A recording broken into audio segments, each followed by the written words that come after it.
पूर्व राष्ट्रपति Barack Obama और उनकी पत्नी मिशेल ओबामा ने एक साझा बयान देकर डेमोक्रेटिक पार्टी की राष्ट्रपति पद की उम्मीदवार कमला हैरिस का समर्थन कर दिया है। उन्होंने कहा कि कमला हैरिस के पास समझ है, उस तरह का चरित्र और शक्ति है जो इस मुश्किल वक्त से निपटने के लिए जरूरी है। असल में कई दिनों से इंतजार हो रहा था, जब से जो बाइडेन ने ये ऐलान किया था कि वो चुनाव नहीं लड़ेंगे बल्कि कमला हैरिस को वो नॉमिनेट कर रहे हैं, उनको समर्थन दे रहे हैं, तब से ये इंतजार हो रहा था कि क्या बराक ओबामा समर्थन कमला हैरिस का करेंगे और करते हैं तो कैसे और कब करेंगे।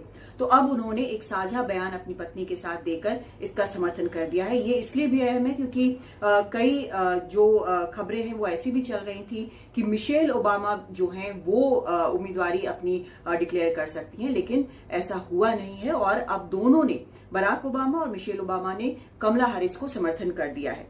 इस बयान में उन्होंने ये भी कहा है कि उन्हें समर्थन करते हुए कमला हैरिस की बेहद खुशी हो रही है, उनको जिताने की पूरी कोशिश करेंगे। राष्ट्रपति बाइडेन से हम सहमत हैं कि कमला हैरिस को चुनना एक उनके बेहतरीन फैसलों में से एक है। हैरिस के पास वो अनुभव है जो ये साबित करता है कि वो इसके लिए बेहतरीन है। उन्होंने कमला हैरिस के डिस्ट्रिक्ट अटॉर्नी जो कैलिफोर्निया की जब थी, उनका अमेरिकी सांसद रही, उसके अलावा उपराष्ट्रपति रही, इन सब का उन्होंने हवाला दिया है। इस साझा बयान में उन्होंने ये भी कहा है कि वो कमला ही हैं जो चुनाव जीत सकती हैं और अमेरिकी लोगों से किए गए वादे भी वो पूरे कर सकती हैं। ऐसे वक्त में जब दांव बहुत ऊंचे हैं वो हमें उम्मीद देती है, ये उन्होंने कहा है। तो ये एक बेहद अहम फैक्टर है। ये भी बताया जा रहा था कि कमला हैरिस जो हैं, जब से ऐलान हुआ उनके नाम का तब से उन्होंने कम से कम 100 इन्फ्लुएंशियल डेमोक्रेट्स के साथ बात की है। बराक ओबामा भी उनमें से एक हैं और इंतजार ये था कि क्या बराक ओबामा इसमें समर्थन देते हैं या नहीं देते हैं। तो अब उन्होंने समर्थन दिया है। बाकी चाहे नैन्सी पेलोसी हो या फिर फंड रेजिंग के लिए जॉर्ज क्लूनी जैसे हॉलीवुड स्टार हो, वो सब अब मजबूती से कमला हैरिस के पीछे खड़े हैं।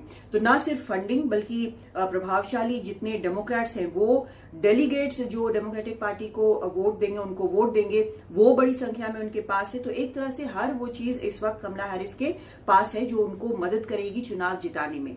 एक फैक्टर अब ये भी सामने आ रहा है कि जो ताजा एक पोल सर्वे हुआ है रॉयटर्स इप्सोस का, उसमें कमला हैरिस डोनाल्ड ट्रंप से 2 पॉइंट आगे चल रही हैं। 44-42 का ये आंकड़ा है और एक और पोल में दोनों के बीच टाई है, यानी कि मुकाबला ऐसा है कि वो दोनों में से किसी भी तरफ जा सकता है। कमला हैरिस को लेकिन शायद ये करना होगा कि जब तक चुनाव नहीं होते हैं, यानी 5 नवंबर तक उनको अपना एक वो मजबूत मोमेंटम बना के रखना होगा ताकि वो आगे लगातार बढ़ती रहे और चुनाव जीत पाए। इस बीच ये भी खबर आ रही है कि डोनाल्ड ट्रंप ने जो प्रेसिडेंशियल डिबेट होता है, जो दूसरा होना है, वो फिलहाल कमला हैरिस के साथ करने से अभी मना किया है। कहा है कि जब तक वो आधिकारिक तौर पर उनके नाम पर मुहर नहीं लगती है वो डिबेट नहीं करेंगे। तो अभी कई चीजें अमेरिकी राजनीति में ऐसी हो रही हैं जो कि एक जबरदस्त मुकाबले की तरफ इशारा कर रही हैं।